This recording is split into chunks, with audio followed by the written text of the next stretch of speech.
Tobago Defense Force, who guard and defend our blessed nation.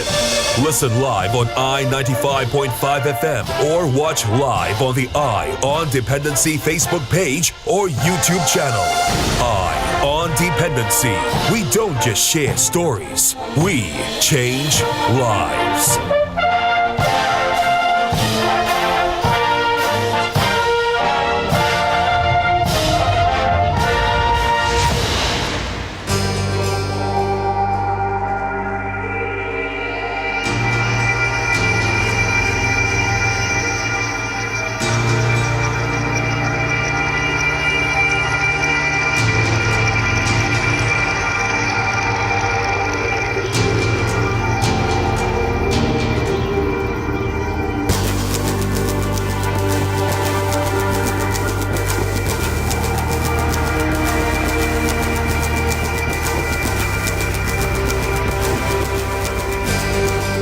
Ion Dependency with Garth and Natasha.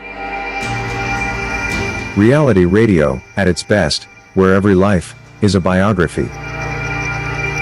Sundays at 10 a.m. and exclusively on I-95.5 FM. And streamed live on the Eye on Dependency Facebook page and YouTube channel.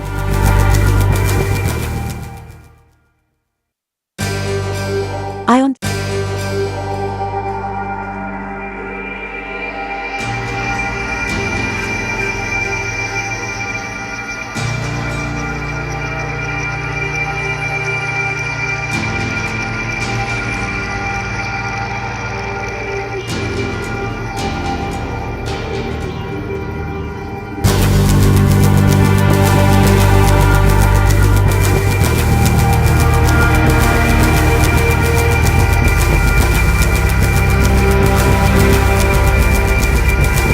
Good morning, Trinidad and Tobago, and welcome to Ion Dependency, where every life is a biography. Right here on I-95.5 FM, live on the I on Dependency Facebook page, that's EYE on Dependency Facebook page, and YouTube channel. Good morning, Natasha. Good morning, Garth, and good morning, Trinidad and Tobago. We are again continuing our celebration, for want of a better word, of various arms of the protective service this month as we lead up to our 60th anniversary as an independent nation. And this morning we are focusing on two arms, well, one of which is very close and dear to Mr. Sinclair's heart. He was a former member, the Trinidad and Tobago Regiment, and also we're going to hear more about the Trinidad and Tobago Defense Force Reserves, also known as the Volunteers.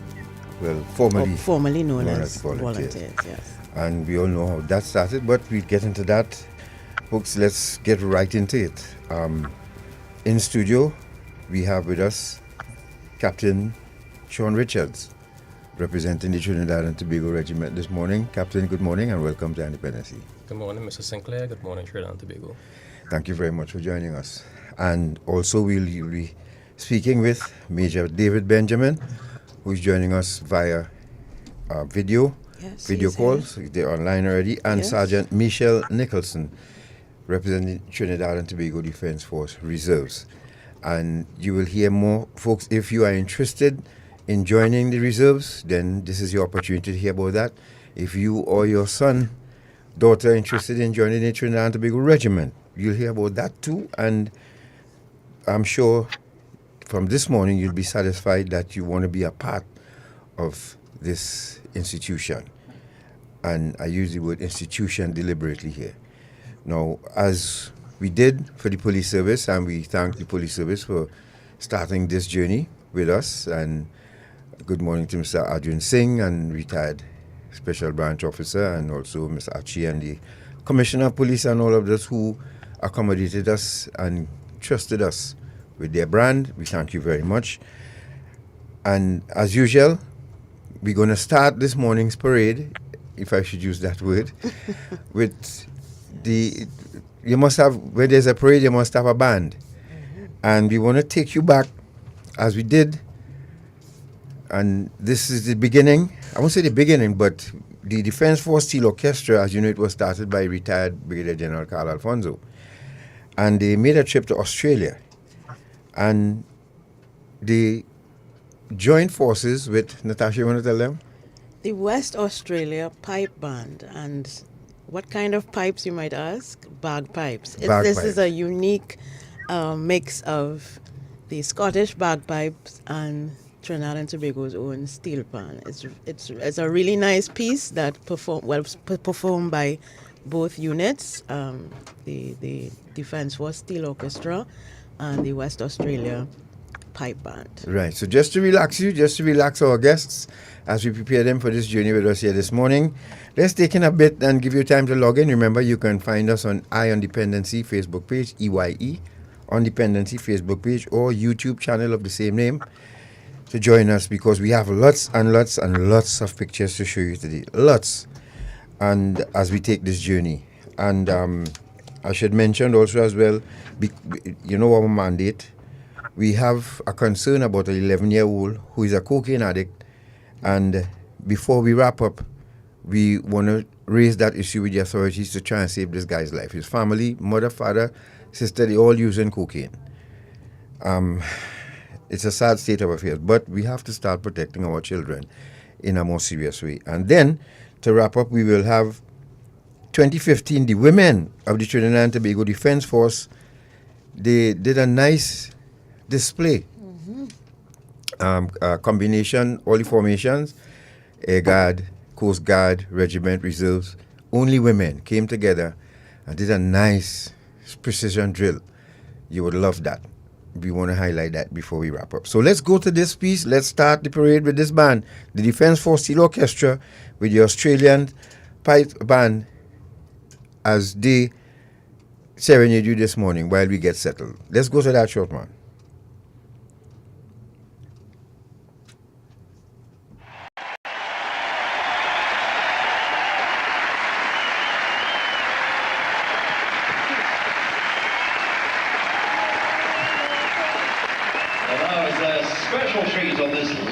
Performance of the Tattoo of 1997, the Steel Orchestra has been joined by the Western Australia Police Pipes and Drums. Two very different bands from two very different Commonwealth countries on opposite sides of the world, combining to give a new sound to an old tune.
there you have it, folks. Those of you, I'm sure you enjoyed that. Yes, what you just saw there. Yeah, I'm sure it was the first time in the life the life of the Australian pipe band. I think they're police. The police. It's a police band. Yeah, sure, the first time they get a breakaway like that. The first class. But that was wonderful. That was a nice way to start this morning's proceedings as they make their way off of the stage. We welcome Captain Richard once again to start with. Now, the Trinidad and Tobago Defence Force is the military organization responsible for the defense of the Twin Island Republic of Trinidad and Tobago. It consists of 4 formations: Trinidad and Tobago Regiment, the Trinidad and Tobago Coast Guard, the Trinidad and Tobago Air Guard, and the Trinidad and Tobago Defence Force Reserves. Today, we get to know 2 of these those formations, the Trinidad and Tobago Regiment and the Trinidad and Tobago Defence Force Reserves. Representing the Trinidad and Tobago Regiment is Captain Sean Richards, and representing the Trinidad and Tobago Defence Force Reserves are Major David Benjamin and Sergeant Michelle Nicholson, who has joined us via video. Good morning, Major. Good morning, Sergeant. Can you hear us? Good morning. Good morning. Yes, I can hear you. All right. Lovely. Morning. Good morning, Garth and Natasha. Morning. And Thanks thank for you all. joining us. Yes, thank you all very, very much. Sergeant, if you could get some light on you, we could see you a little better. So I hope you could sort that out before. So when people join us, they can see you better, see who Sergeant Nicholson is clearer, so we get some light on you, all right? Now, Captain, give us an overview of the Trinidad and Tobago Regiment, please.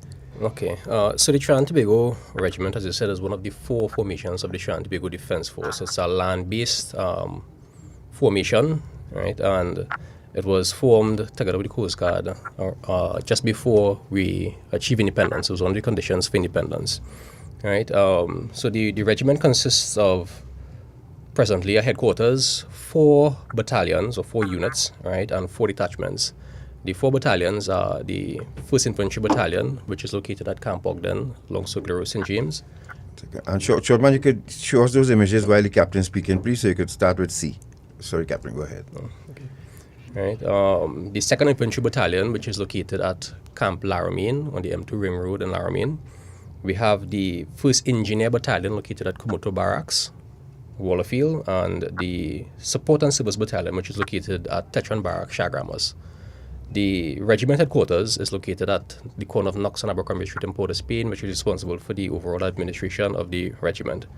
The detachments are the Army Learning Center, which is responsible for training in the regiment. We have the Special Forces Operations Detachment. No, go ahead, Captain. We also have the Support Weapons Detachment and the Tobago Detachment, which is located at Camp Signal Hill, Tobago. Now, in addition to the core responsibilities of defending the nation from both internal and external aggression, the Trinidad and Tobago Regiment provides support for law enforcement, interagency operations to reduce and deter crime. We provide ceremonial guards for the head of state and the head of government, that is the president and the prime minister. We also provide humanitarian assistance and disaster relief, both locally and regionally, because in recent times we would have sent people to St. Vincent, Bahamas, Dominica, etc. Yes. And we also support youth development through the provision of personnel for various initiatives and programs, such as the Specialized Youth Service Program, MILAT and CCC, and also selected community swimming pools in the country, which are deemed in the high-risk areas, Mova, Lavantil, Maloney. Right, keep that picture up there, so now the first, folks, remember those of you join us on radio as well, good morning. And that's the first, I remember when we did 1970, we highlighted this photo, and Captain, I'm sure you're familiar with it. Yes. This is the first, platoon, as you could say, heading into Tetron Barracks for the first time. Yeah, platoon, detachment, company, yes, first subunit. Right. And Shorts and quatties. And shorts and quatties. And Lieutenant Colonel P.S. Gould was the gentleman in front there leading those folks in. And let's go through all the pictures, the colors, and then the colors and the women's detachment, special ops image, right? So, and these are the presentation of the colors.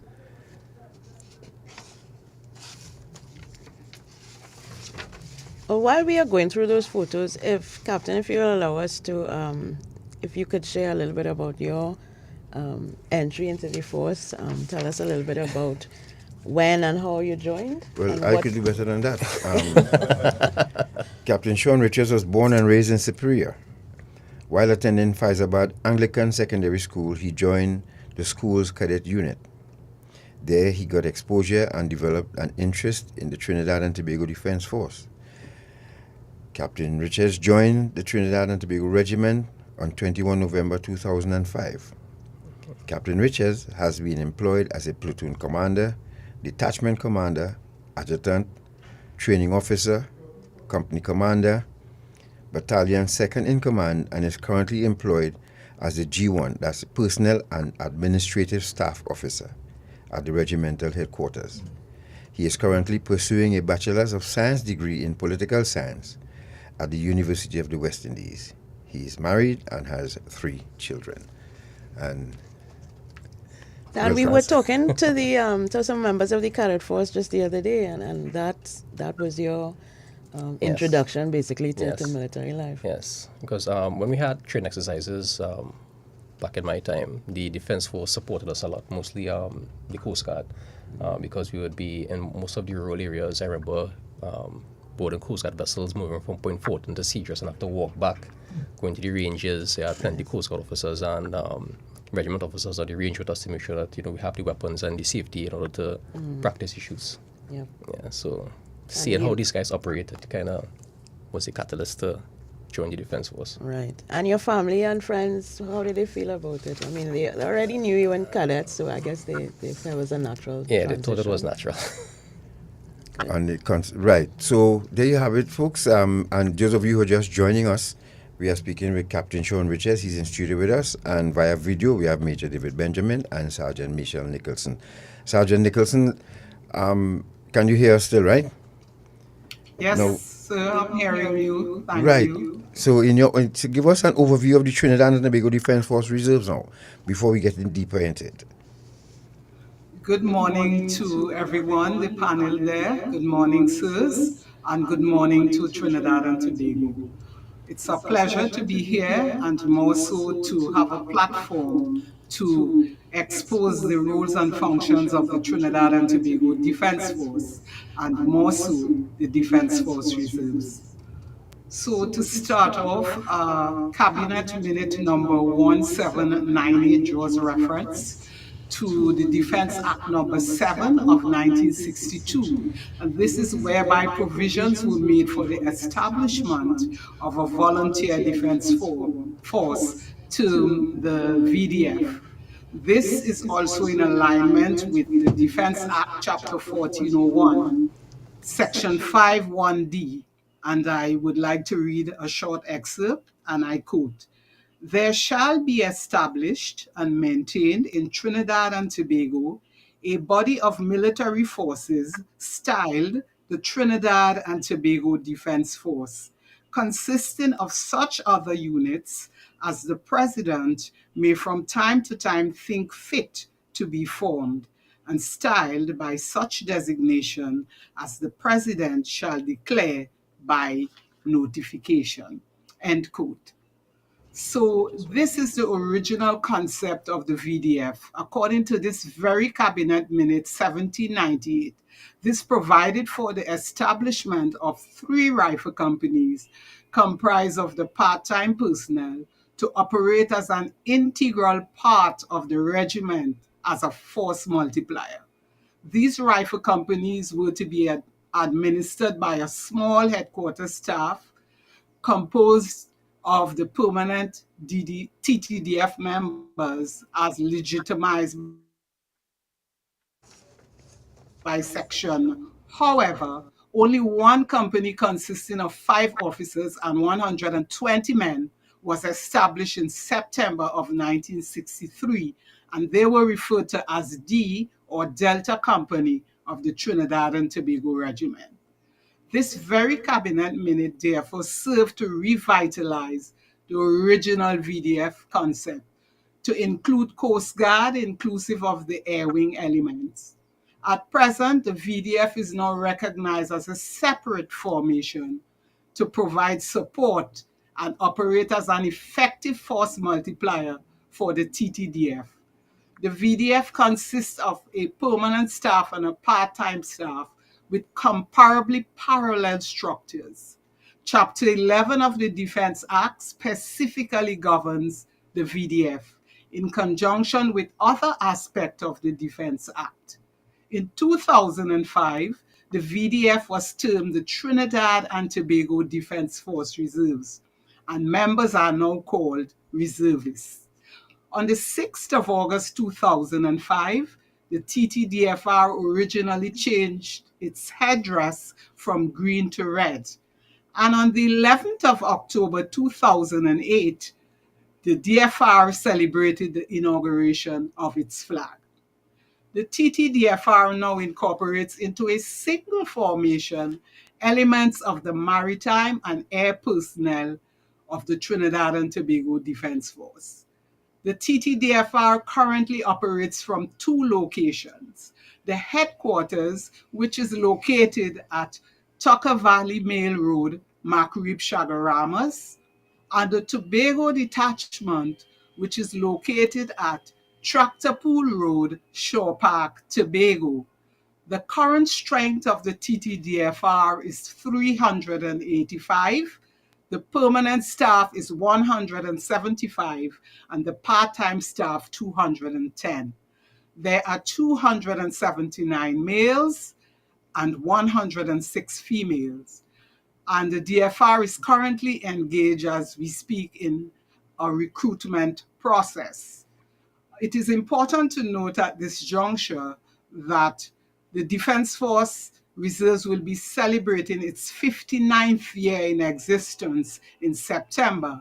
And next year, we will be celebrating our Diamond Jubilee on September 29th, 2023.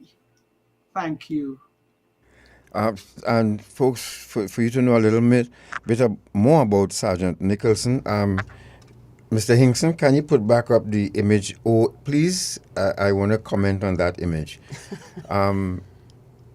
So Sergeant Michelle Nicholson enlisted in the Trinidad and Tobago Defense Force Reserves in 1995 and has served in several positions, including instructor with the Civilian Conservation Corps, Tobago Region, detachment clerk with the Trinidad and Tobago Regiment Tobago Detachment, and records research clerk for the Trinidad and Tobago Defense Force Reserves. Since 2005, she has also performed in the Welfare, Public Relations and Human Resources Department of the TTDF. Sergeant Nicholson is also the holder of a bachelor's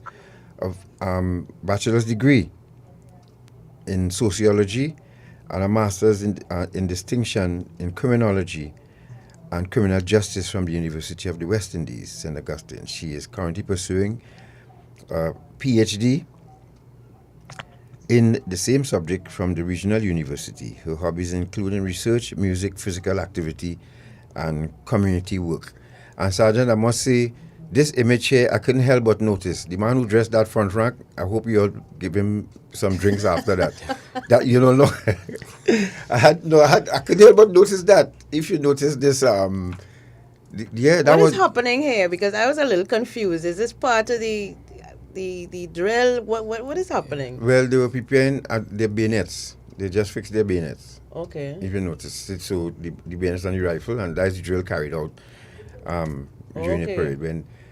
So they would have gotten the open order command, and then they would, fix and unfix their bayonets and stuff. So, but I couldn't help but notice the dressing. That was immaculate dressing for reserves, my friend. So whoever did that dressing, hats off to you. Well done. And I hope you noticed that the sergeant was Sergeant Nicholson. Yeah. The sergeant was come short man. Put back up the image again. Put back up that image again, for please, short man. So that's why I asked for it to be up because I didn't notice her. Wow. Thanks for reminding me, Sergeant. So there you go, folks. There she is on parade. Sergeant, yes, that's her. Who's there? And I tell you, the dressing is immaculate. I cannot find fault apart from one player who's down to the end, but listen to me. Serious, I cannot find fault with this dressing at all. I'm sure the Major would agree with me here when you look at this dressing. Major, what you think? Indeed. Well done. Well, very, very well done by the reserves. Yes. No, Gary, you have to applaud this. Gary, man, you're sticking. Come on. You have to applaud this dressing here. Well done, reserves. I love it. So, and there's Sergeant Nicholson right there, first in line. Well done, Sergeant. Congratulations. Folks, if you're just joining us, you're listening to Independency. Remember, you can find us on our Independency Facebook page and YouTube channel of the same name, EYEON Dependency. Let's take a quick break, and when we come back with more, stay right there. We have lots more for you. Don't become a headline. Doing construction, picking fruit or trimming trees? Keep bamboo rods, ladders, scaffolding, roof beams, oversized material of any type, and body parts at least 15 feet from electricity poles and lines. Before doing any type of work close to overhead lines or to the point of connection to your home, and before digging where there are underground lines, contact T&Tech for a temporary disconnection so you can work safely. T&Tech, the power to make it work.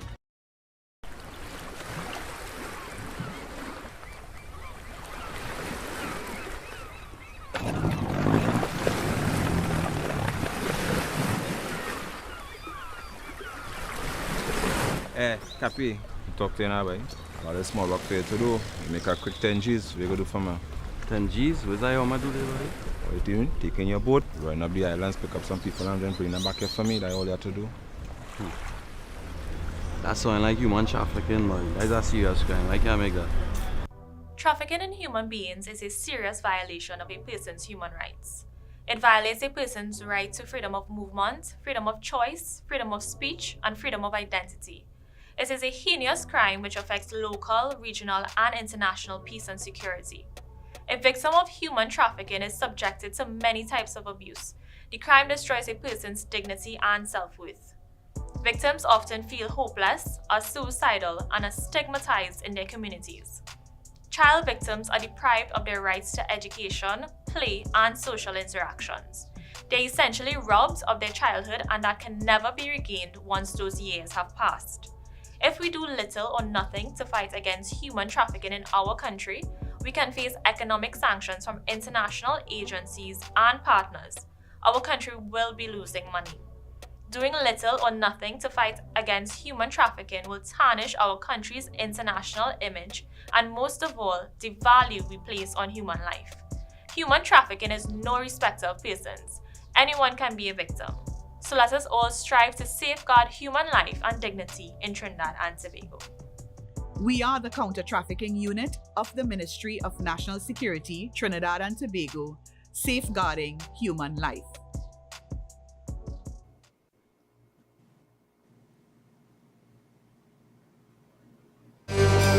Ion Dependency with Garth and Natasha. Reality radio, at its best, where every life is a biography. Sundays at 10 a.m. and exclusively on 95.5 FM. And streamed live on the Ion Dependency Facebook page and YouTube channel.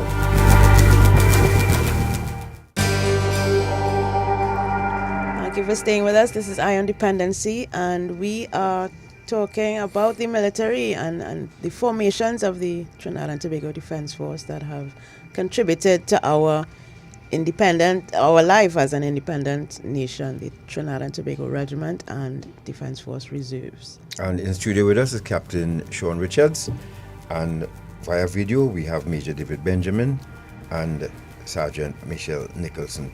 Now, before we go to the Major, Captain, you want to elaborate a bit on the roles and function now of the Trinidad and Tobago Regiment, particularly with regard to law enforcement. Okay, so the Trinidad and Tobago Regiment closely supports the police service with crime fighting operations. Right, each battalion more or less gives support to a particular police division, right, by providing solace patrols and deliberate operations. Those are planned operations, which sit down probably a week in advance, probably book of details and provide people for those operations.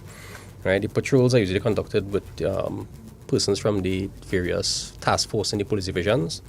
Right, very rare we would actually do patrols with the normal police, mostly the task force, because that's where they need the assistance. Right, there's also a special arrangement with the interagency task force because they don't belong to one particular police division. Right, but they more consider operations in East Port of Spain. Right, so we have normally a company of soldiers assigned to the interagency task force that would provide soldiers for the various patrols and operations within that area.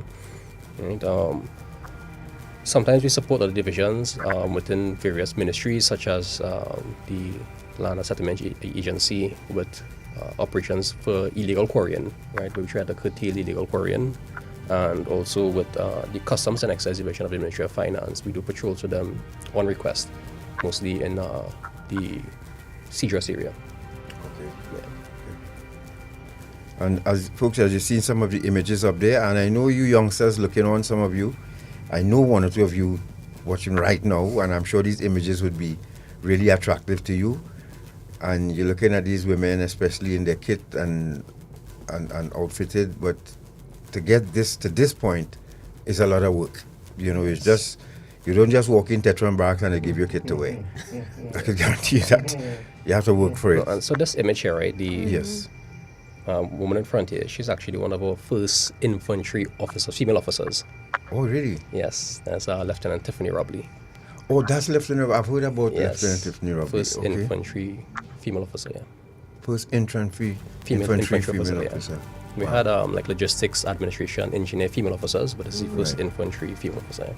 Yeah. And she's the first, but how many women are in the infantry at this point? As just officers? The one? Yeah. Yeah, she's the only one right now. Wow.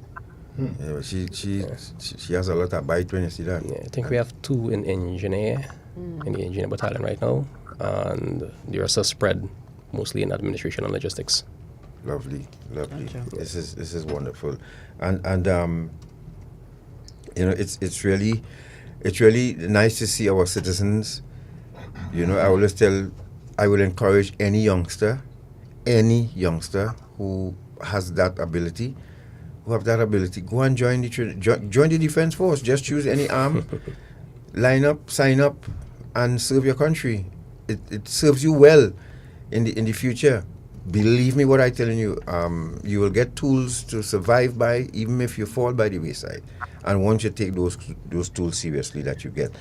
I wanted, before you go on, Captain, you mentioned the fact that some of military personnel, specific officers, are assigned to work alongside the IETF. Yes. So that when we are out and about and we see soldiers working in tandem with police, those are the officers that we would see. Not IETF per se. So, as I said, we support the different police divisions and the IETF, which doesn't belong to a particular division. So, depending on where your city patrol, it may be IETF or it may be assisting one of the police division task force.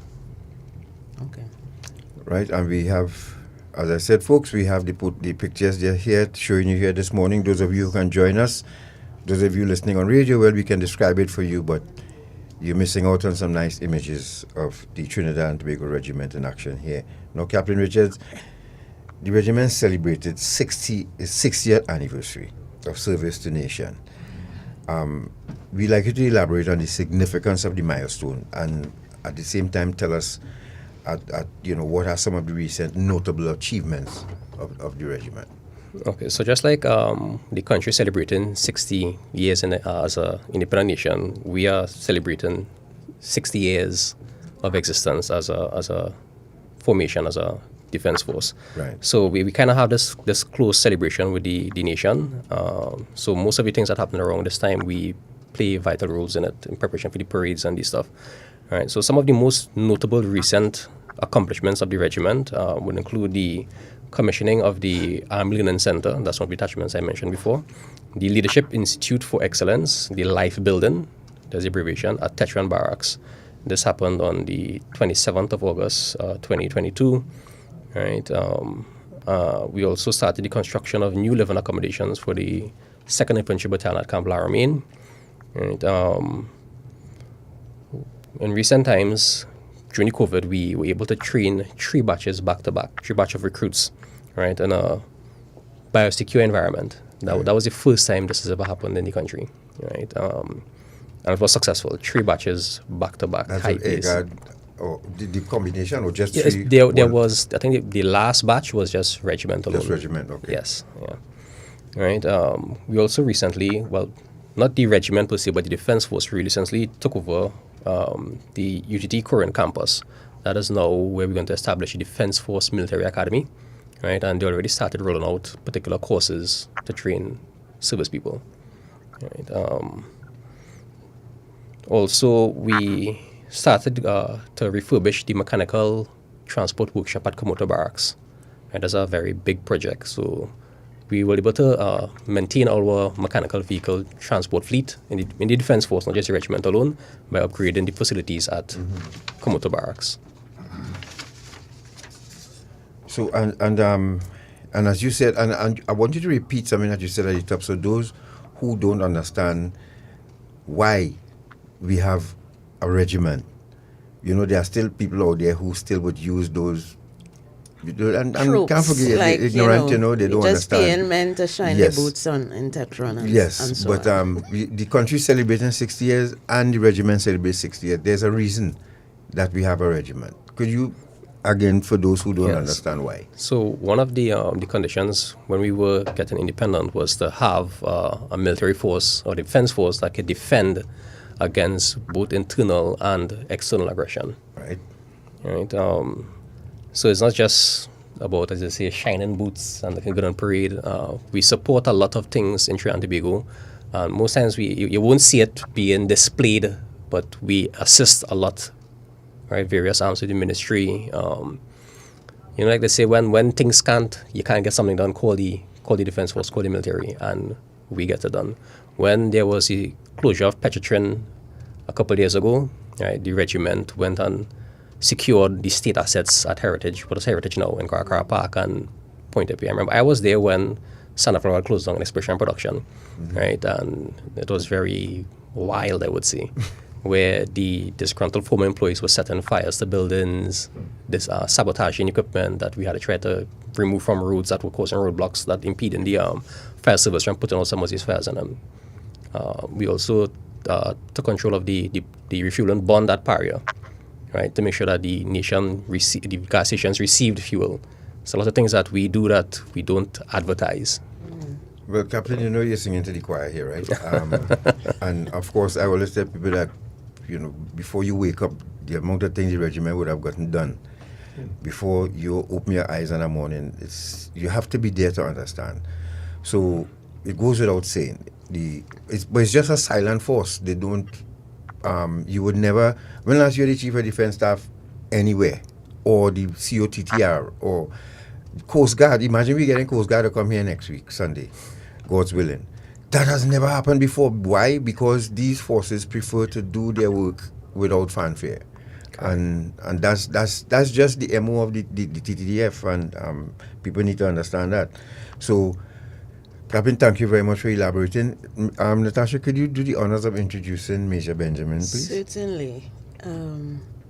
Major David Benjamin, he joined the Trinidad and Tobago Regiment as a private in 1988.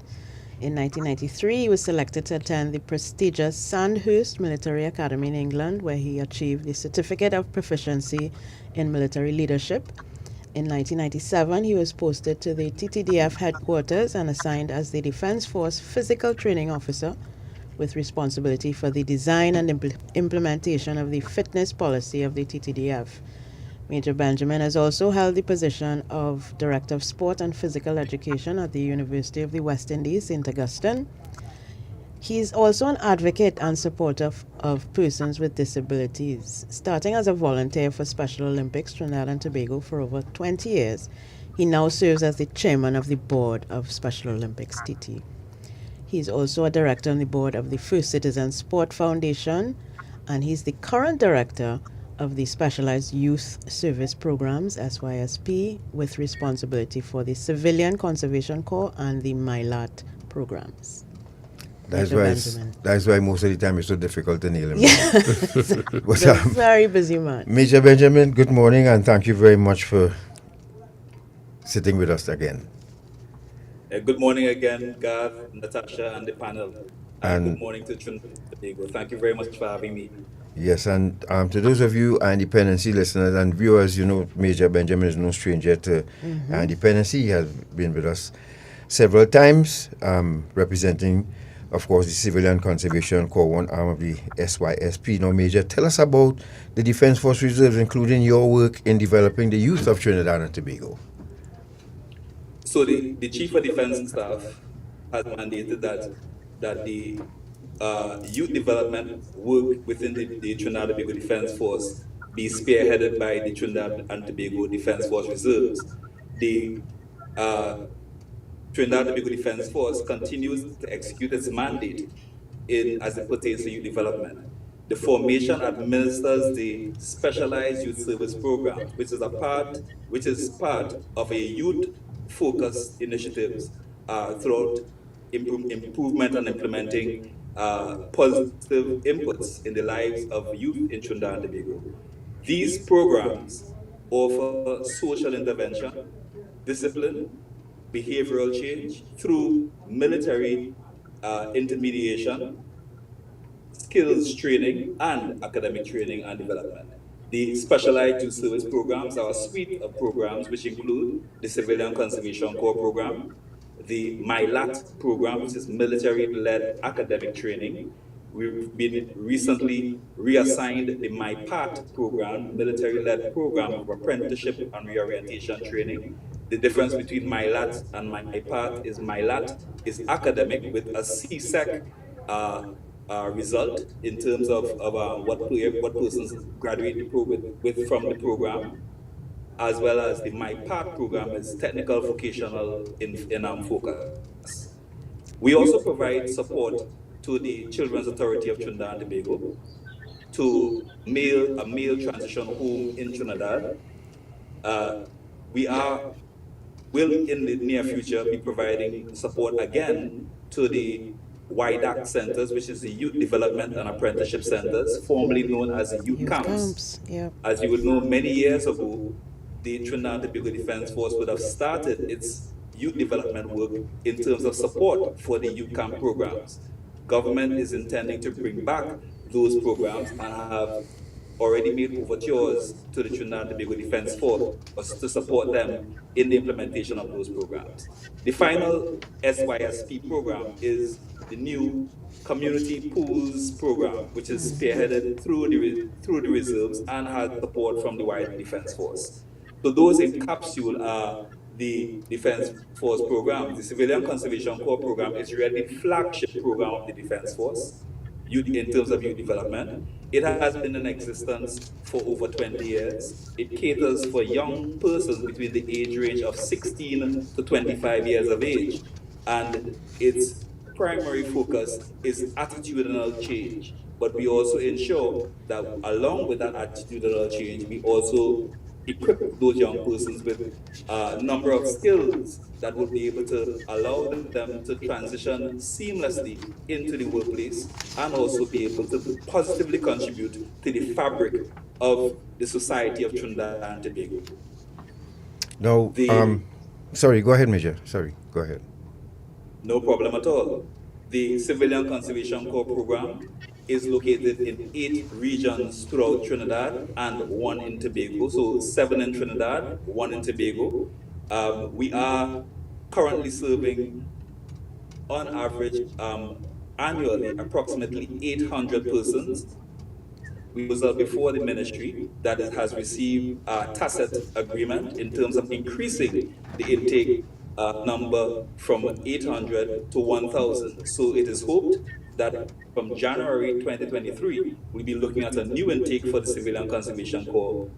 9 months in duration. We've increased the length of the cycle to 9 months because we have recognized that for persons to be able to get a tangible certification, as well as ensuring that that certification is benchmarked against international standards, whether it's CVQ, Caribbean Vocational Certification, or TTNVQ, Trinidad and Tobago vocational certification, the contact hours need to be such that persons have the skills trained to be able to accomplish that certification. So the program itself will be extended to 9 months.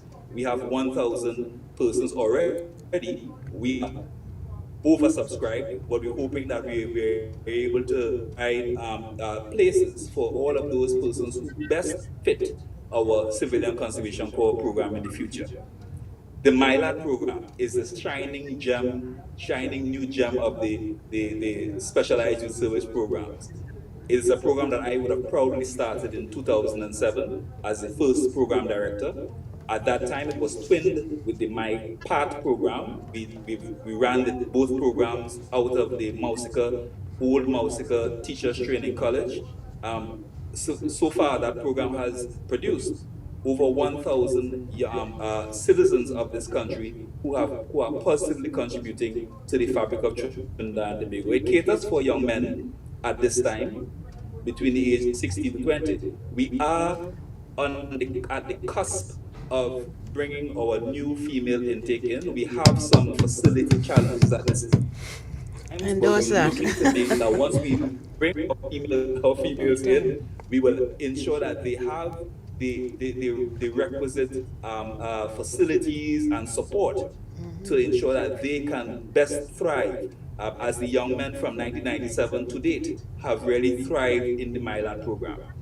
The MILAT program, as I would have said earlier, is catering for CXC or CSEC certification. So persons who have dropped out of school, you've achieved at least third form education, you dropped out of school, or you've been able you've done your fifth form, but you've got no subjects, you apply for MILAT. We have a live-in program. You live with us for the next 2 years.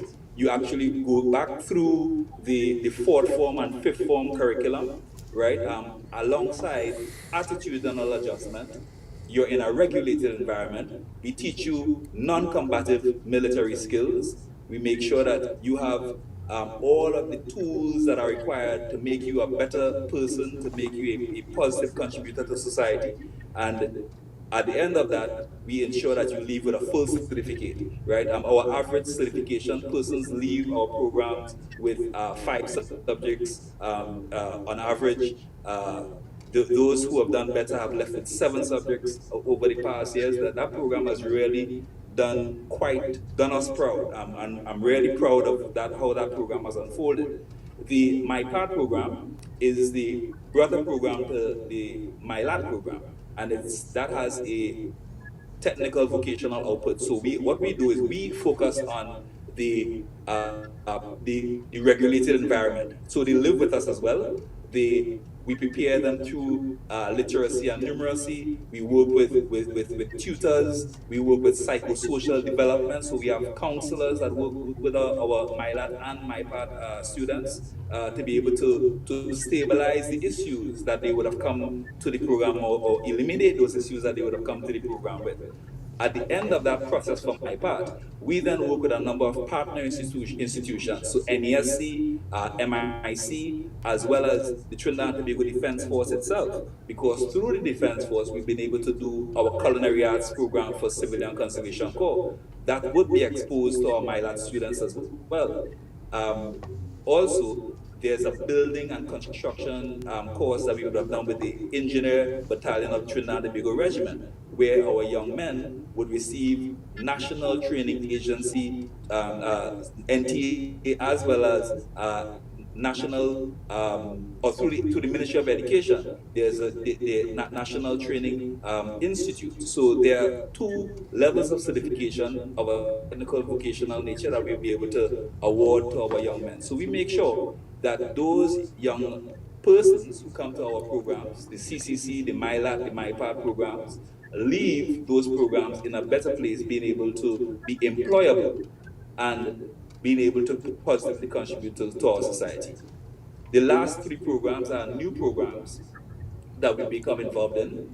We've been approached through the Chief of Defense Staff and the Ministry of National Security, Minister of National Security, for support to the Children's Authority of Trinidad and Tobago. Within recent times, the Children's Authority has been in the media with a number of challenges they face with working with those young people under their charge. And who better to approach the Tobago Defense Force, because we feel that we possess the requisite skills to inspire young people and to assist them in finding their way. So we've started a new program. It's brand new. It's approximately a month old that we've been working with them, and we expect that that program will flourish and the young persons will get the requisite tools that they require to assist them. We also manage a male transition home. We've been working on that project for the past year and a half. That too has received excellent support. As I said before, the youth camps or the YDAC and YDCs. The YDCs being the midday program and the YDAC being the living youth camp program, as well as the community pools program. In the community pools program, we are established at the Sugrim Trace community pool, the Mova community pool, and also the Maloney community pools. There are plans for other pools, but we won't let the cat out of the bag just yet. But certainly, that program has, received resounding success. Over 1,000 persons in Sugrim Trace have been trained.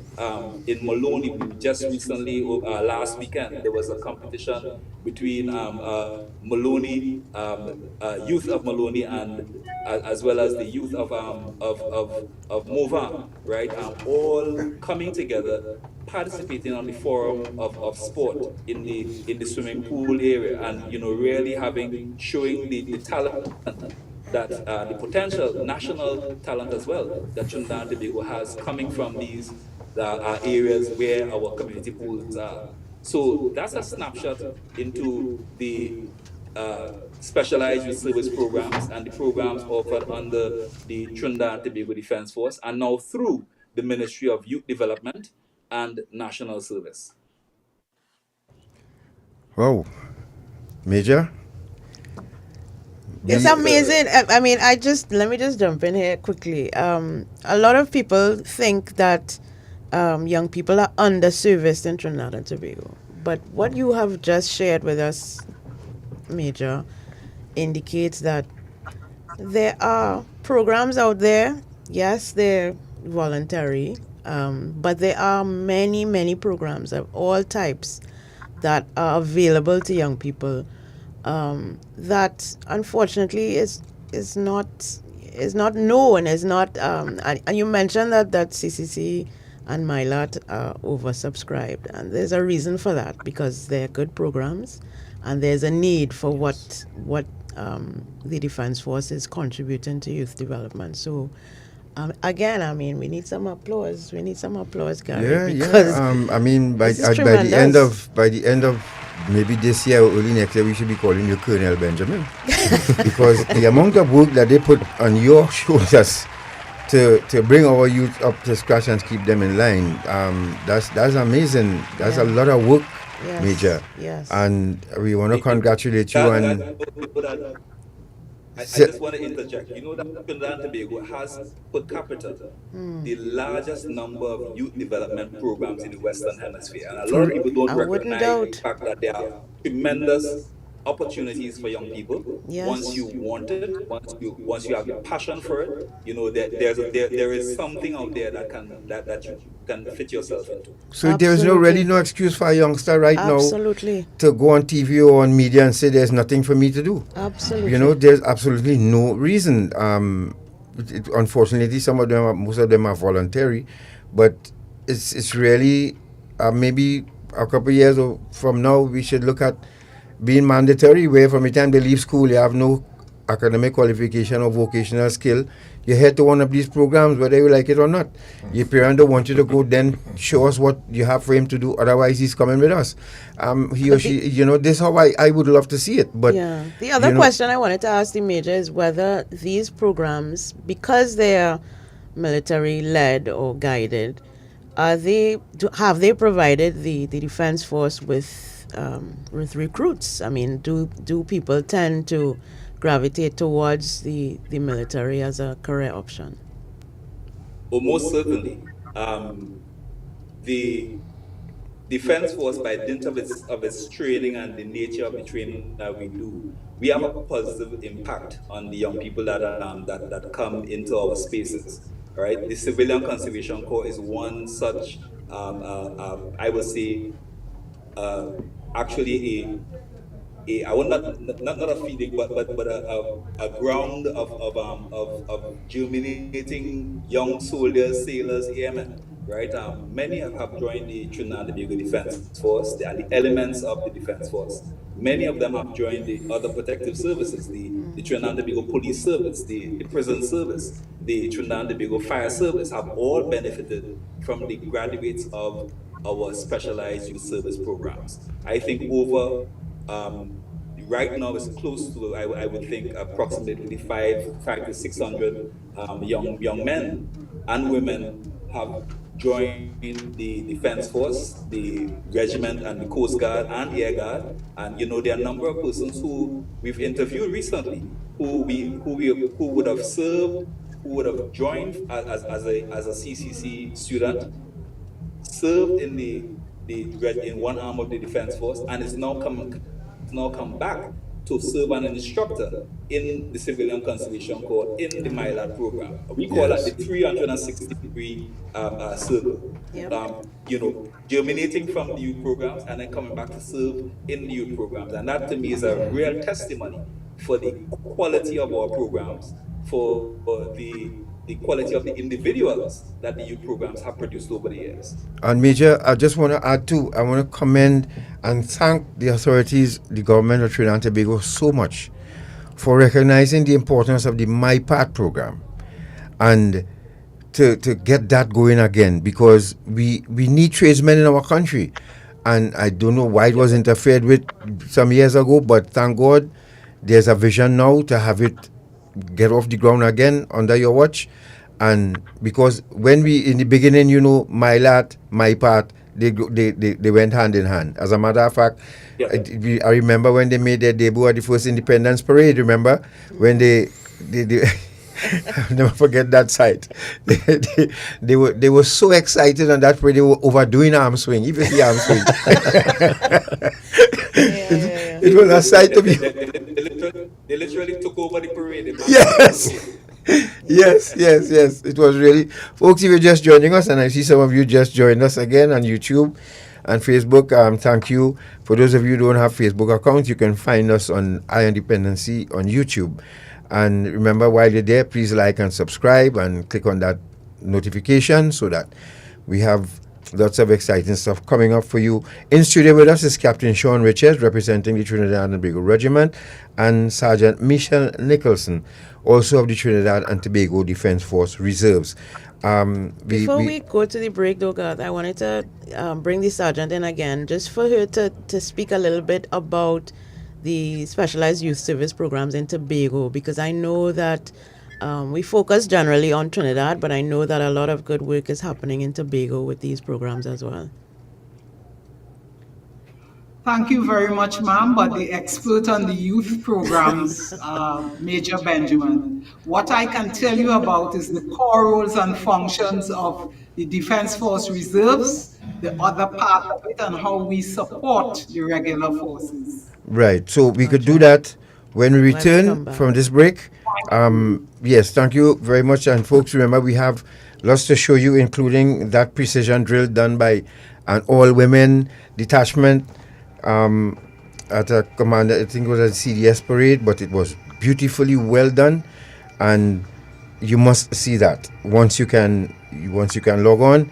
For those of you youngsters out there, who can assist your parent or family in seeing this. And also, parents, I hope you're listening to especially Major Benjamin a while ago, and all of the youth programs that are available to our children. There's absolutely no excuse for a child not to be involved in a youth program. None whatsoever. Unless, well, you live in a place where there's no transport to come out from there. I don't see why you cannot get your child involved in a youth program in this country. Let's go to that break. We'll be right back. Stay right there.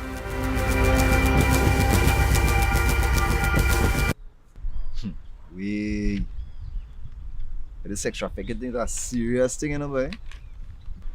Sex trafficking? Mm-hmm. I thought it's only human trafficking it have. But what do you mean? No serious thing, boy. Where you get that from? I know about human trafficking, not about sex trafficking. So how can you spot and identify perpetrators and children who are victims of trafficking? Many victims who are children do not look like under 18 years old. Child victims often move escorted around alone or in small groups. They also live in shared and even packed rooms and have very little clothing and belongings. Child victims are often seen with adults who are not their parents, their relatives, or their caregivers. Migrant children are often unaccompanied and separated from their parents. Child victims are often engaged in work that is not suitable for children. They are often deprived of their freedom to go to school, to play, and to enjoy being a child. Perpetrators have unexplained sources of income and possessions. They are businessmen and businesswomen running legitimate and illegitimate businesses. Perpetrators may appear to be the victim's friend, boyfriend, close relative, or employer. We are the counter-trafficking unit of the Ministry of National Security, Trinidad and Tobago, safeguarding human life. Don't become a headline. Doing construction, picking fruit or trimming trees? Keep bamboo rods, ladders, scaffolding, roof beams, oversized material of any type, and body parts at least 15 feet from electricity poles and lines.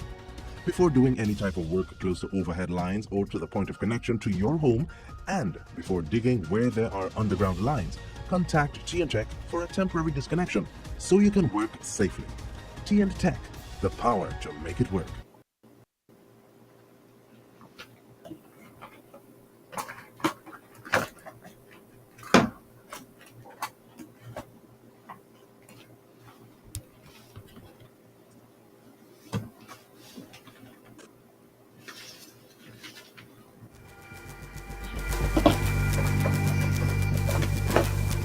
Okay, folks, thank you very much for staying with us. And you're listening to Independency. You loyal listeners and supporters of Independency, we thank you once again. I'm sure the activity on Facebook is, and all of you welcoming our guests. We thank you so much. Sir Nicholson, before we go back to the major, could you describe the collaboration with other ministries and agencies with regard to youth development? Could you touch a little bit on that?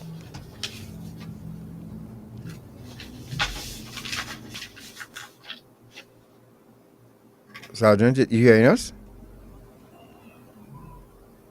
Do you want to start to answer that, or do you want me to? Yeah, Major. Major. Yeah, can you touch on that for us, Major? Okay, so the collaboration with other ministries, I call that collaboration now a real whole of government approach to treating with youth development. The Ministry of Youth Development and National Service is the tip of the spear, the tip of the, as it were, in terms of championing the cause of youth in our country. The government has seen it very fit and apt for a ministry to be created as an out of an arm of youth and youth work, which was formerly a part of the Ministry of Sport and Youth, right? Youth Affairs. Now they've formed a full-fledged ministry that treats with all of those issues, and the benefit that I have seen so far in that collaboration is you really have a focused approach to, and you also have all of the resources in one place. So the counseling resources are available to young people. The mentorship resources are available. There's a suite of programs under this new ministry that we are benefiting from. So I would certainly say that the formation of the ministry is I would say a feather in the cap, and as well as a fillip to the Youth Development Trust in terms of making sure that the youth development focus is really a targeted one. this ministry has been collaborating with a number of other ministries to provide courses, training, service, and certification for our young people. So they have collaborated with the Ministry of Agriculture for the YAPA program, it's a youth homestead apprenticeship program. They've collaborated with the Ministry of Health for a number of initiatives in terms of the COVID-19 pandemic and ensuring that training is able to be continued in this platform. Collaborations as well has been had with the Ministry of Education. Recently, we were on a panel to discuss violence in schools, right? So it's not operating in silo at all. The youth development mandate as well as focus is truly nationalistic. It affects us all in a number of ways, and it's being given pristine priority in terms of making sure that the youth voice is heard, the young people saying to us what they want coming out of these programs is also a critical element. Listening to those youth voices and making sure that the national youth policy, as it were, is also fully implemented is critical to the process. So I will say that a whole of government approach has been taken in terms of treating with youth issues and treating with youth development in the time that we've been transferred to the new Ministry of Youth Development and National Service. Shoma, can we see those images, please? Thanks. The BB and CC. While we and I thank you very much for that, Major, because as we cannot help but notice, you all have, you as well, you have a lot of work doing, and it's we want to commend the effort really for taking on. This is a huge task that you have on your hands here, as head of the director of the Specialized Youth Service Programs, and we must commend you for your service. We want to thank you for your service where this is concerned, because as you see, our youth need all the help that they can get right now, all. And you have a task on your hands, and we must admit, Well, it's not only me. I have an excellent support team. I think that the support team of the Defense Force Reserve, the commanding officer of the reserves, is a true champion for youth development, and all of those committed persons who've been posted to the youth program, the former members of the Defense Force who now serve in support roles in these youth programs are a real critical pillar to ensure the success of the program. And those young serving members, that's now not in a combative role, but in a role where they're influencing positively the lives of our young people, those are the ones who really deserve the accolades and the support, because it's a real team effort.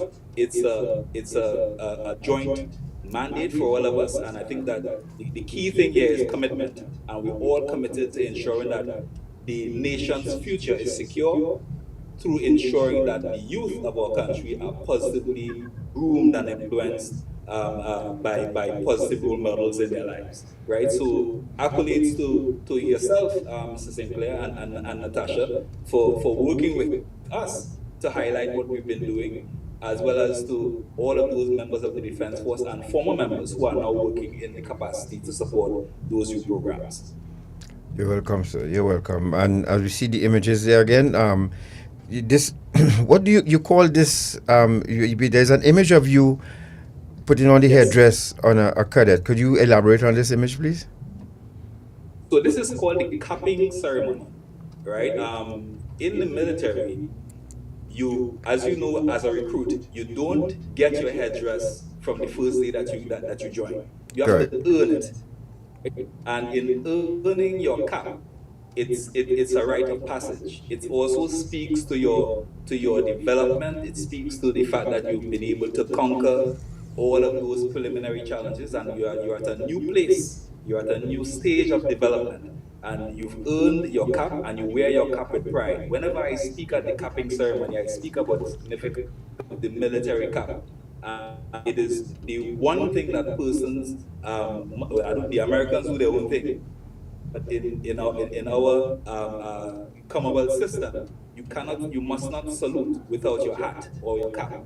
Right. And the cap is a mark of that you've been able to pay a compliment to, and in paying those compliments, your cap is part of that process. So the young men earn their cap in the MILAD program after their induction training, and at the successful completion of that induction training, they will then be capped.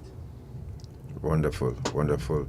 So, gentlemen, lady, Sir Nicholson, I guess for as a female member of the force, it can be challenging at times, but you are still you have been serving well, and we want to congratulate you too for your service to our country. And now we have Independence Parade coming up, folks. That's another thing that you will have to be preparing for. Sant, are you on the ground for independence? Sir Nicholson, can you hear us? Is your mic on? All right. So while the sound is getting on, yeah, I don't know if Shortman, can you see what's going on with that? Captain, can you tell us about preparations for independence? I know people looking forward for that. It has been 2 years. Yes, there was 2 nothing. years, 2 years, you know, not tell the us last what's. 2 years. I'm sure the public is excited to hear. And so yes, so we have been preparing for this parade for a while now, right? At one time we thought it wasn't going to happen at all, but we were still planning anyhow, and then we got the green light to go ahead. All right, so the Independence Day parade is a military parade. It's not just the Defense Force will be in the parade. Other arms of the protective services and other civilian organizations will be part of the parade also. So the parade is being hosted by the Ministry of National Security and supported by other ministries and other civil society organizations. So we have one parade in Trinidad at the Queen's Park Savannah, right, and another parade in Tobago, which is normally half an hour later, right. That will normally facilitate the fly pass from the access from the air guard, right. And that will be at the parade ground. So at I'm not Bacalet. hearing anything. You're not hearing us? Are you hearing us? No. I'm sure, man, can you mute your mic in the meantime? The captain My is. internet working very good. That's how I could call you, but and my mic is on, and I'm seeing anything from them. Short man, we are hearing the sound in studio here as well. So, could you ask the sound to mute her mic, please? Or while we sort out the audio on her end. Because she had to put you in your place, I don't want the world to hear. Captain, go ahead, Captain. Yes, right. So, Queen's Park Savannah and the parade ground in Bacalet, Tobago, that's right in the vicinity just before Dwight York Stadium. Right, so 2 locations. So the parades will be more or less similar. There's something that we are planning that is not just the Defense Force alone, but Ministry of National Security. We have a display that we want to put on. I wouldn't give too much details about it, but something special is supposed to happen on this parade to mark the 60th anniversary of independence of the nation. Wonderful. Right. So the general public can come to both locations at the parade grounds and witness the parades also along the routes, and it will also be shown live on television. Right. So tomorrow, I believe, is supposed to be the first rehearsal for the Trinidad parade. So the route march as well will be shown live? Because, you know, normally the live feed stops when the parade leaves the Savannah. Yeah, I'm not sure about and I want to give a hint to the television stations. I hinted this years ago. We have drones now, right? Yes. So please, follow the parade along follow the the route, parade please. along the route, please, because the For those of us audience, who can't be there. yes, the audience who was at home looking at the parade, they would also like to see the route march. Yes. And now employ a drone and have the drone follow the parade and keep the live feed going till they reach at least St. James Barracks, please. This is 6 years, just one off, right? You're not going to do it next year, but for this year, let's follow the parade on the en route to St. James Barracks. It would be, I'm sure, our viewing audience would appreciate that, because it's never been done before, and for this Jubilee, I think we could give the audience that treat. Yes, agreed. You know, instead of just cutting off after the parade leaves the Savannah. Yep. You know, Major, how are you going to? I remember you were part of the parade. The last parade we had, I could remember seeing you sitting majestically on your steed with your sword. Tell us, are you going to be involved this year? unfortunately, it's time to pass the mantle onto a younger officer, right? I was the aide to the parade commander, right? I served a few years on horseback. I'm still a very avid horseback rider, right? But it's time to pass the mantle and to train some younger other officers to do the job. So I'll be around assisting in making sure that they have all the P's and Q's sorted out. Lovely, lovely. Now, folks, those of you just joining us, we have in studio Captain Sean Richards, representing Trinidad and Tobago Regiment, as we continue our Jubilee tribute to the Protective Service. And also via video, we have Major David Benjamin and Captain Michelle Nicholson. Now, we prepping you all for this display. We want to show you already, women. I can't wait for you all to see that. It was well done. I can't, continue to elaborate. I must continue to elaborate on that fact to see these women in action. Just to give you a hint, it's a combination of Air Guard, Coast Guard, Regiment, and Reserves. All women doing a precision drill with their rifles, and it's a sight to behold. And so we're going to show you that in a while. Now, for the folks listening, Captain, how can persons join the Trinidad and Tobago Regiment? Okay, so in recent times, we started doing Defense Force recruiting. So we don't recruit according to the formations anymore. So Defense Force will do one mass recruiting for everyone, and we are currently in a recruiting cycle right now. Right, to join the regiment, or the Defense Force basically, we have 3 different entry levels. Right, this is your regular servant, not the reserves. Right, so you can either enlist, you can apply for a regular commission or a special commission. So for enlistment, right, these are people who are not commissioned. Right, they're referred to as other ranks. Right, you must be between the ages of 18 and 24 years of age. You must possess the relevant qualifications for the position you're interested. So we are actually advertising various military occupation specialties such as clerks, aircraft technicians, IT clerks, infantrymen, cooks, stewards, mechanics, electricians, tailors, to name a few. Right, so there are different qualifications for different MOS, which will include probably 3 CXC passes for certain ones, 4 for things like IT clerk, or 3 CXC subjects, and a trade certificate. Like if you want to be an electrician or a plumber, more of the trade persons, right? 3 CXC subjects and the trade certificate. For other positions, it will be 4 CXC passes. This is for the general enlistment. Just general enlistment to come in as an other rank. Explain how that is different to the other ranks. Enlistment is different to commissioning. What does commissioning mean? All right. So, commissioned officers, we normally join at like an intermediate level of the organization. We don't start off at the bottom, right? Unlike the police service, where everyone passes through the rank and then you become a first division officer, right? You apply for a commission, so you come in as a second lieutenant in the regiment, or a pilot officer in the Air Guard, as the case may be. Right. So to get a regular commission, it's a slightly different process. Right. We are also in the process of recruiting regular commission officers right now. Right. So the qualifications for that is normally 2 A levels. Well, back in my days was GC, now it's CAPE. Right. So there's 2 A levels and GP. Now I think it's 2 A levels and Communication Studies and Caribbean Studies. I believe that's how it is. Right. Between the ages of 18 and 26, the reason for the ages are you must be able to qualify for a pension. For the enlisted rank, the earliest retirement age for you is age 45. That's why we cap it at age 24. And for commission officers, the earliest retirement age is 47. So to apply for commission, you can be between 18 and 26. Right? You would normally do the written assessment. You get screened first. You do the written assessments, physical assessments, medical assessments, psychiatric assessment. Right? It's a whole long process.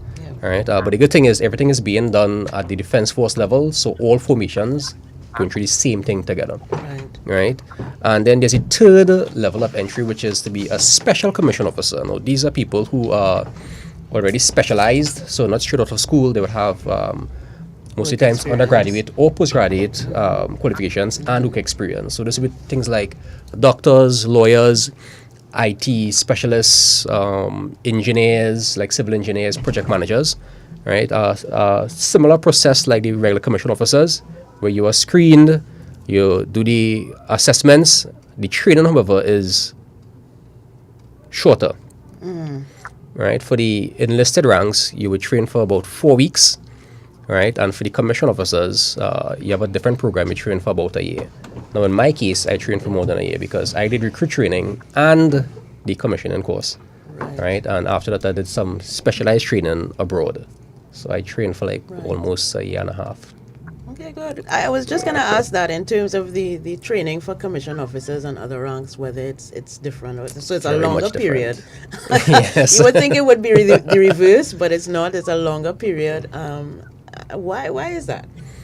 Because you are coming in to basically lead in the organization. So it's a more robust program, plenty administrative stuff, plenty like combative stuff at a different level, instead of just regular tactical level, more the organizational level.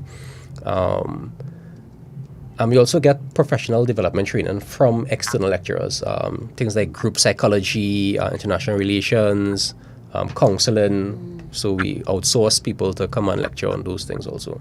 And in the past, we used to send officers to probably Sandhurst and to Canada to train for 1 year, right? And from the year 2000, we started training officers locally. So we have our own commissioning program, right, which is conducted at the Army Learning Center at Tetran Barracks.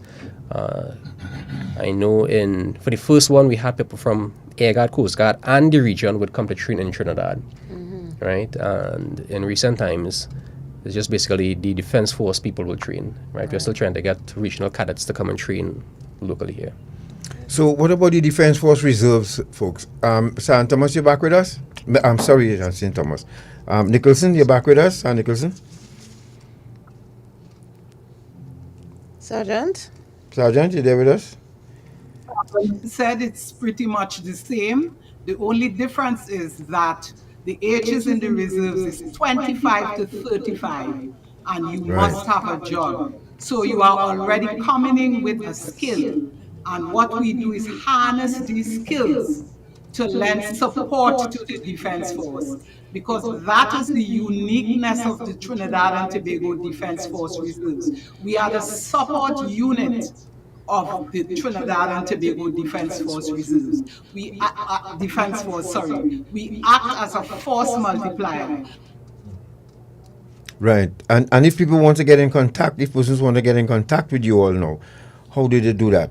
The contact info, we have it here. Chopin, you can put it up. Contact number listed. It's 224-1931. That is our numbers at Macri. 224-193132 and 635-1532. That is for Tobago. The Tobago detachment is a very integral part of the Defense Force in that it lends support to TIMA in Tobago for disaster relief operation. And it has been doing that over the years. There's also a partnership with the Tobago House of Assembly and Corporate Tobago. It is important to note that the Tobago detachment is very, very self-sufficient, as they were responsible for the construction and renovation of the Tobago detachment, led by the invaluable PR efforts of Corporal Brent McKenna. We have also lent support to the Trinidad and Tobago Fire Service by using our pioneer department in the Tobago detachment to help with the refurbishment of the Scarborough Fire Station. So our role and function is to support, and we have been doing that since the early 60s, come right up to present time, where we served to lend support in the insurrection in 1970 and 1990. We also played a pivotal role in disaster relief efforts by the Defense Force in Montserrat, Grenada, the Bahamas, St. Vincent, and the Grenadines. The refurbishment of the Riverside Plaza, the refurbishment of the quarantine facilities at the University of the West Indies.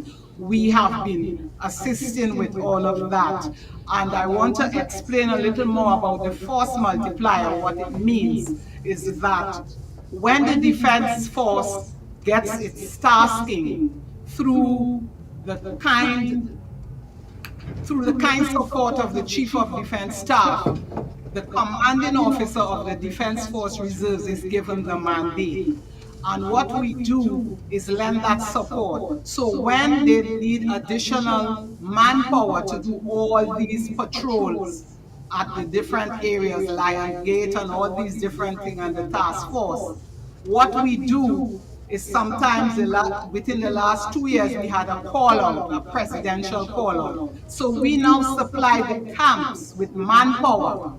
So this manpower now will pick up the duties that the men and women were doing in the different camps, and that will now fortify the camp so that those men can now go out and do the patrols and the different taskings that they are assigned.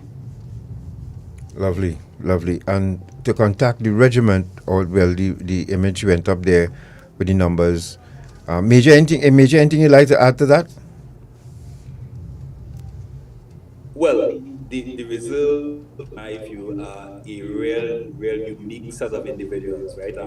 Everyone in the reserves has a particular skill set, and it is one of the areas that the Defense Force has been able to use to be able to particular kinds of skills that the Defense Force would not ordinarily be able to integrate. For example, lawyers, doctors, particular, as Captain Richards would have said, persons with engineering background. We in the reserves have been able to produce pioneers, pioneers meaning persons with different skills and trades, to be able to support those initiatives of the Defense Force. So the Defense Force Reserves, and I want to put a plug for the reserves. If anyone is interested in joining the reserves and you have a normal job, you want to be a quote-unquote weekend warrior, you join the reserves, and through that you'll be able to live your military act, be able to also contribute positively to Trinidad and Tobago by being a reservist, right? Holding your job, but also giving true national service in your particular skilled area through the defense is really poised to make a larger and larger impact in terms of making sure that society as a whole benefits from having reservists in every community. Now, Major, the age group again, for those who are listening, if they're desirous of joining, they have a skill set already, they have a job, and of course you must get permission from your employer to enroll in the reserves. But what are the age group, what's the age limit requirement? As Sergeant would have said, it's 26 to 35. Right. Persons can enlist within that age range. Lovely. Before you got off the topic, Major, I wanted to inquire from you, as you joined the regiment and you're now in the reserves. What is the process to make that transition from the regulars to the reserves, if that's how you want to live out your military career, I suppose? How does that happen? My story is a little different from the average, because I would have served 15 years in the colors of the regiment.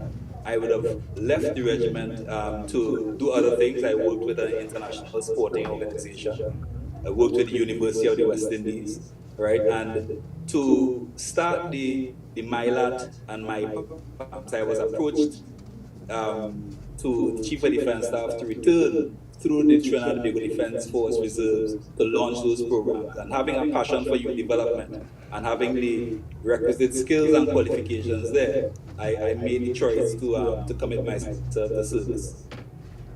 But does that happen though? Do people move from the regulars to the reserves, or is it mostly? Well, you would have to, your service with the regulars would have to be completed. Right. Joining the reserves is a new set of service. You're not transferring service as it were, but you're finishing with the Air Guard, the Coast Guard, the regiment, and you're then starting a new batch of service or new cycle of service through the Trinidad and Tobago Defense Force. Gotcha. All right, thank you very much, sir. And before we go to that break, Showman, could you put up image JJ for us, please? Let me, and I'm sure I'll get I would like the prayer of Captain, Major, and the Sergeant here for this young man. Man and his family. Just, keeping with our mandate, sir, and ma'am, this young man, the police, Trinidad and Tobago Police Service posted him as missing the other day. He was found, but the story is so sad that these are one of the youngsters who may just end up in a youth program if he survives. Now he's just 11, but he's a cocaine addict. His parents are addicts, mother and father. And they have 9 children. 16-year-old daughter as well is being pimped. And I'm not saying this for... To be salacious. To be salacious. It is the truth. Now, you all were shocked when you heard a Catholic priest got tied up, right? Well, I can tell you it is not hard now to do that, especially with the sort of Class A drugs that floating around. If a mother could sell her daughter to get money to buy cocaine, the son could tie up a priest. It's not far-fetched. This is what drugs do. I'm calling on those, please, right now the young man is at a medical facility. Thank God he was rescued, but the medical facility is ready to release him. At the age of 11, he's now detoxing. If he goes back to the environment, his parents' home, he will relapse, and it'll be worse than the first time. So, please, I'm making this appeal for this family, and as you can see the information up there, I don't want to call out their names because it's already embarrassing as it is. Wow. But it breaks my heart. Yeah, it is so tragic because of the fact that even if the parents are taken away from the home or the children are taken away from the home, where are they going to go? That is the challenge. Where do we send an 11-year-old child with a drug use disorder? There is no rehabilitation facility in Trinidad and Tobago that will take him. So there are no...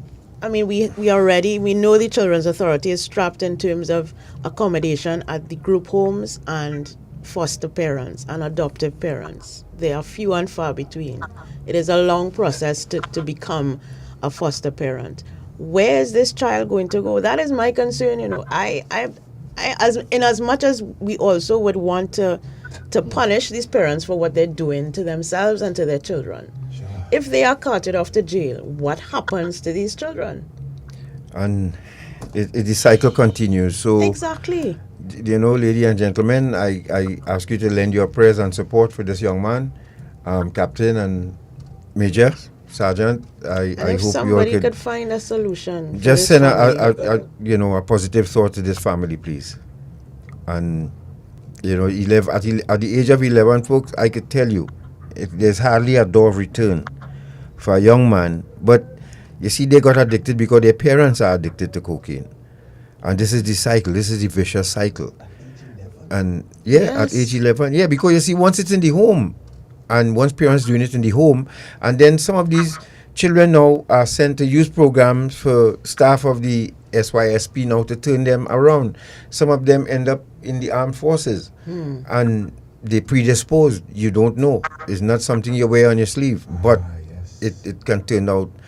So, folks, I just ask that somebody please come to the rescue of this young man and maybe rescue the family as well. So we go to that break, and when we return, folks, that precision drill we promised you with the women, and then we take your calls after that for Captain Richard, Major Benjamin, Sergeant Nicholson, who are our guests this morning, and they've really done a great job and representing the Defense Force or the respective arm, the respective formation. So let's go to that quick break, and when we return, we treat you to that precision drill by the women of the Defense Force. We'll also take your calls. And we'll take your calls. 622-3937. Yes, so we'll be back. Stay right there.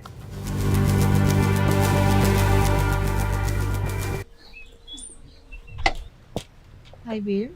Hey, how are you? Good morning. You busy? Not for you, Akadas. Okay, we have a job for you.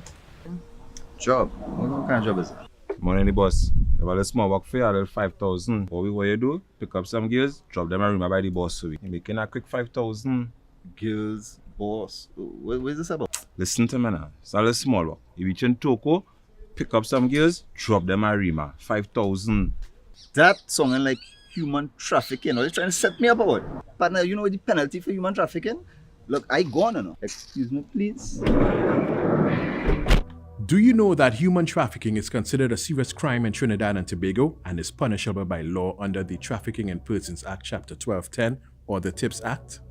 The penalties for recruiting, receiving, transporting, or housing a victim of human trafficking are a minimum of 15 years for trafficking adults and a fine of $500,000, a minimum of 20 years for trafficking children and a fine of $1 million, a fine of $350,000 and imprisonment for 12 years for transporting a person within or across TT borders for the purpose of exploiting that person for prostitution, a fine of $400,000 and imprisonment for 15 years for persons who receive a financial or other benefit from tips, a fine of $500,000 and imprisonment for 20 years for any person who receives a financial or other benefits from trafficking children, an additional 15 years imprisonment for any trafficker who uses or threatens to use a dangerous weapon on a victim, or where the victim suffers serious bodily harm, or the victim contracts a life-threatening illness or is sexually assaulted,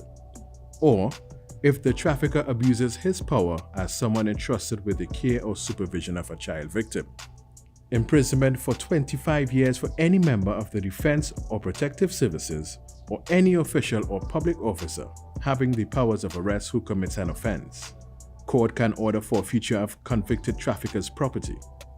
A company can be fined $5 million for engaging in tips.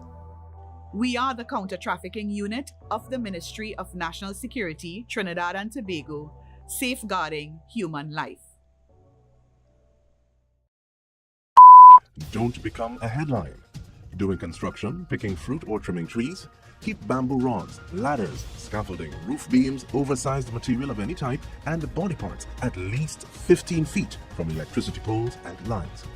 Before doing any type of work close to overhead lines or to the point of connection to your home, and before digging where there are underground lines, contact T&Tech for a temporary disconnection so you can work safely.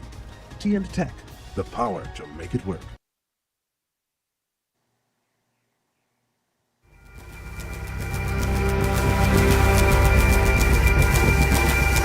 Thank you for staying with us, folks. And you're listening to Independency right here on I-95.5 FM, live on the Independency Facebook page and YouTube channel.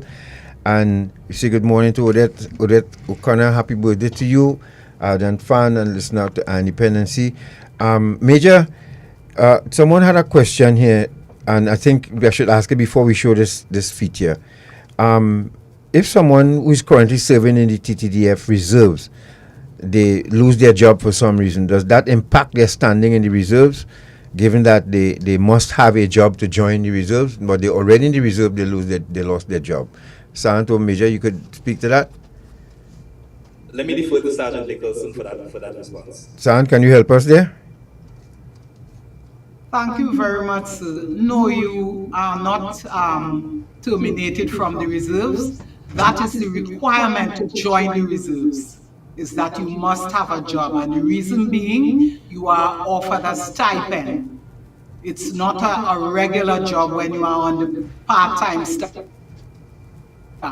You're required to come for training once per month, one weekend per month, and if you have a presidential call-out. So what we do, we work in tandem with the employers, and I would want to say thanks very much for the employers, because they are our biggest support. Because what we do is have that line of communication with them where we liaise with them. So we let them know for the year how much activities we might be having. And we also show them the leeway for where we may get sometimes some things emergency.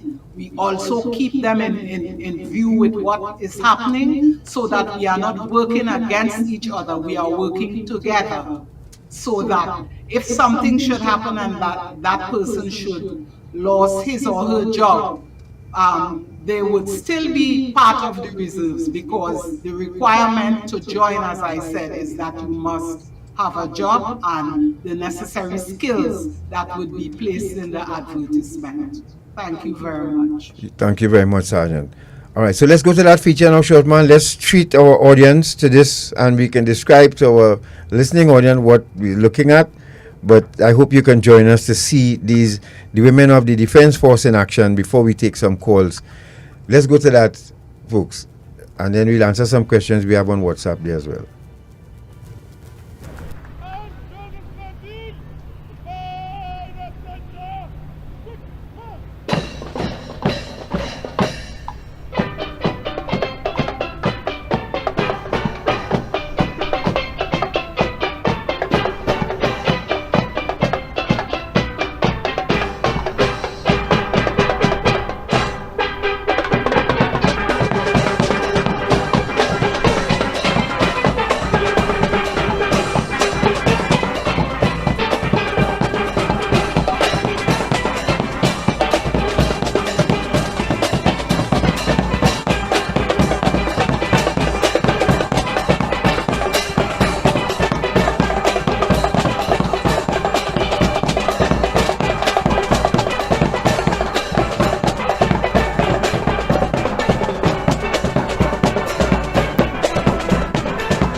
Right, so what we have here now is the regiment band just escorted the members of this detachment here, who's going to display some skills with their rifles. It's a precision drill that women of the Defense Force are putting on right now. So they are members of the Coast Guard, Air Guard, Regiment, and Reserves. Well represented here, and it's an all-female detachment. I'm sorry you can't see this, but it's really beautiful. So those of you who join us on YouTube and Facebook, welcome. But they go through their paces now.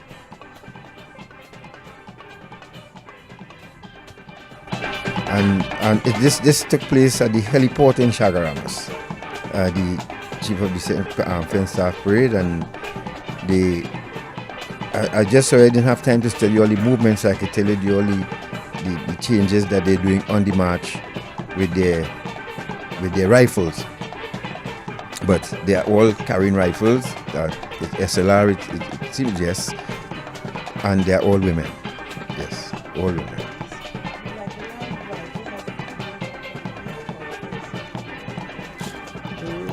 No, well, these, I could tell you, Captain, you want to take that because Natasha seemed to be interested in what you got. Yeah, I want to know. Yes, they are submersible rifles.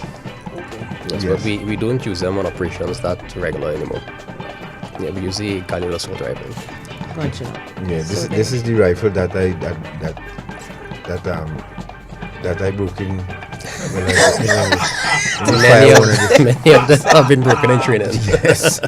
They stop when you slap it. Stop and mash up on it. Yes. I tell you, the first time I fired when I was on the range, or we were on the range, the first day we went on the range, and somebody next to me, the soldier next to me fired, the recruit next to me fired. And when that shell hit me and burned, they were saying to themselves, God, I know you fired this weapon or go home. And the kick that SLR gave me in my shoulder, I mean, all the training didn't prepare us for that kick. Is it heavy? What is the weight of it? Yeah, I wouldn't say it's heavy. No, the magazine is about 10 pounds, but yeah. So it would be a challenge to do a drill with it, right? Yeah, do everything with it, and we didn't have Galil and all them things back then. We didn't have the luxury of Galil and all them things. That came in at the later half. Yeah, but these women looking very crisp, I have to say. Yeah, they look really well. Very. They're all dressed in all white with the cap or the beret or the cap. The beauty about this is, right, precision drill. You only given one word of command, yes, and you execute everything thereafter. And this is a good 6 to 7 minutes of work with that one command. Right, so the weight of the SLR is 9 pounds 10 ounces. Thank you very much. 9 pounds 9 ounces, sorry. Right. And so I mean, doing a drill with it's not no easy feat. I mean, because you have to throw it in the air, you have to you're going back and forth, it's going all about. and catch it. You know what I mean? It's sounding light, but I mean, again, I have to say, women are looking very sharp, indeed. Yeah. No, they really look well. I want to congratulate. Yes. And as the captain said, you need one word of command, and they just carry out the drills. And how many hours of practice would this have taken? Many hours. Days. Yes, days. You know, we start practicing this probably about a month in advance before we actually execute it. Yes, it looks so. If you're just joining us, folks, you're listening to Dependency, and we are looking at a precision drill being done by the women of 4 formations of the Trinidad and Tobago Defense Force: Air Guard, Coast Guard, Regiment, and Reserves. And they. All Gary could say is wow, wow. Yeah, all Gary could say is wow, wow. Because they look really well. And women, ladies, I want to congratulate you all for this wonderful display that you all put on here at this parade. I wonder if the sergeant was part of this. Sergeant? If you stay Sir Nichols, you were part of this. No. But well done. They really look well. Yes, they do. Yes. Major, what do you think? This is an excellent display of precision. Right? I think that is comparable to international videos that we have seen on precision. Yes. Most definitely, yes. Gary, keep it up here for me. So folks, we'll in the next couple of minutes we'll take your calls. They're doing a wave all over the rifles. They're in a line and they're doing a wave with the rifles. This is amazing. Yeah. And I mean, for women to handle SLR like that too, you should know how much training they did too with it while as recruits. Yeah. This is good stuff. I'm sure I'm sorry I don't know the instructors though, the names of the instructors who would have helped put this together, you know. Well and done, the ladies. members of the band are also all women, yeah? No, there's a steel orchestra. That's the steel orchestra, yes. So, but the instructors who helped put this together, well done. Yep. Very well done. Who choreographed this piece? Some excellent work as well. Congratulations to you all. And there you have it, folks. That's the women of the Defense Force putting on a nice display for you there. So let's take some calls. 622-3937. That young man who just came out with the rifle, we feature him next week. He's a member of the Coast Guard. And so we will feature him next Sunday. Please God, God's willing. Captain, this was wonderful, and I really thank you. Major, Sergeant, you all were excellent. Thanks a lot for you. Any questions you all have, folks? 622-3937. You can give us a call. I'm so proud of the strides of the sisters made in the military. I'm also proud of the successes. They look so smart in their uniform. Their movements are precise, always in step with the music. This must have taken many hours of practice. Excellent display. And that's one comment from our Facebook. Timal says good morning. That's an old soldier. Retired sergeant. Yes. Retired sergeant. And welcome, folks. 622-3937. You have any questions that we did not get to ask for you? You have your opportunity now to ask that question or make a comment. And before, we have someone. Now I was just gonna ask if we could go around the virtual and actual table to ask these serving members how they feel as serving members of the Defense Force and Reserves as we head towards our 60th anniversary. What does it mean to you? Can we start with the Major? I think that the Jubilee celebration of any nation is a historic one, and to be part of the service of this country, right, and to be part of the Defense Force at this time is, for me, a special privilege, right? It's a privilege for me to serve my country, right? I hold this country near and dear to be wherever I go, locally, internationally. I represent Trinidad and Tobago, and I believe that this country is a blessed place.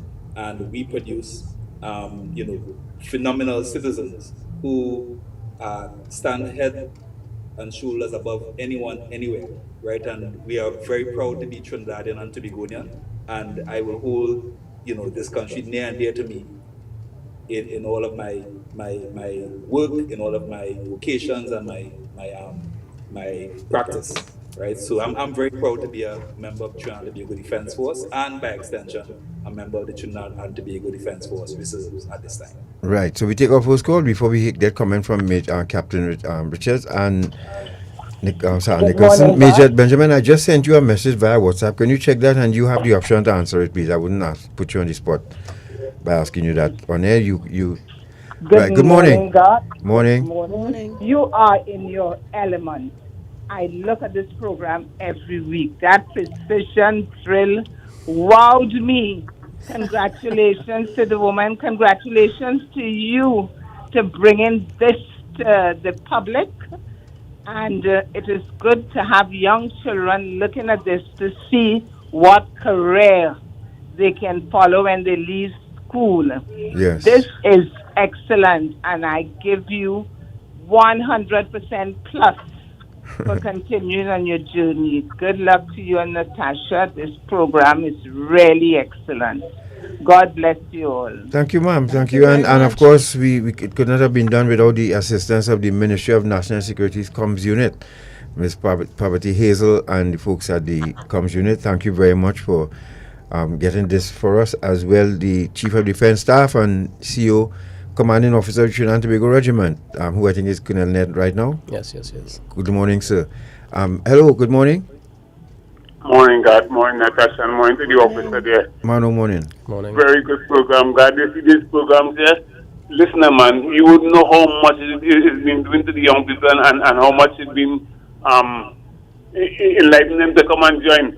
I mean, God, that's my mind. I think they should take it back inside that place, and since you know so much about the defense force and things, to recruit under 16 and thing, to get ready for the defense force and thing. You could take a troop of, let's say, about 30, 40, 50, and take them running around the, let's say, a good distance to know how to, around the mountainside, then. Yes. To know how to take long under pressure, because when you're in a war or a battle, it's long pressure. Sometimes you're eating for the whole day and all that. In the war, you're not hungry. When you're in a war, you're not hungry, You are not eating, but you're not hungry. Until you settle down, you say, but I'm hungry, But when you're doing you can't eat nothing. Anyway, thanks for this program, God. And I'm so glad that I'm hearing this thing this morning. I know how it is because I don't miss no parade and thing like that, I always admire them and thing. But God, you should have an initiative in taking some young people and training them from now. Thank you, Manu. Thank you very much. Thank you, Manu. Thank you. And also, before we take the other call, Major, you wanted to answer the question? Sergeant. No, Yes, Major Benjamin. Oh, that question. Sorry, go ahead. Okay, so you would have asked a question about the My Part program and its technical vocational output, right? And the requirement for CSEC subjects to gain entry into some technical vocational skill areas. What we have to understand is that there are pathways towards different objectives, and in the educational pathway, you will find that you would have to into certain technical vocational areas. CSEC is a requirement. So, for example, in NESC, there are some CSEC subjects. You have the requirement of 3 CSEC subjects to be able to go into some technical vocational subject areas at the higher levels. So there's TTDFR levels 1 all the way up to level 5. Level you want to enter at, you may require not only literacy and numeracy training, but you may require CSEC subject passes in mathematics and English language to be able to get in at the technical technician level. What My Part does is My Part satisfies that first level. So within the 2-year program, you're focusing on level 1 and in some cases, the particular tech work subject, level 2. What students have done in MyLat, they have actually completed the MyLat program with 3 or 4 O-level subjects, and then went on to NESC to do a technical vocational subject in instrumentation in terms of the journeyman's program, which is really at the higher technical level. So you'll find that in the educational pathway, there are different entry points and there are different exit points. So you can do your CSEC subjects and then move on to doing your technical training as the petrochemical industry, as required in the manufacturing industry. So there are different pathways that persons could choose. Anyone that you choose, there's a program that can assist, and there's a pathway that will be able to get you there. All right. Thank you very much, Major. Let's take one more call. Let's see if we can take a call before. Hello. Morning. Yeah, morning, God. Morning. Yeah, good program as usual. Thank you very much. Go ahead. Hello. The person was on. Morning. Tell me something.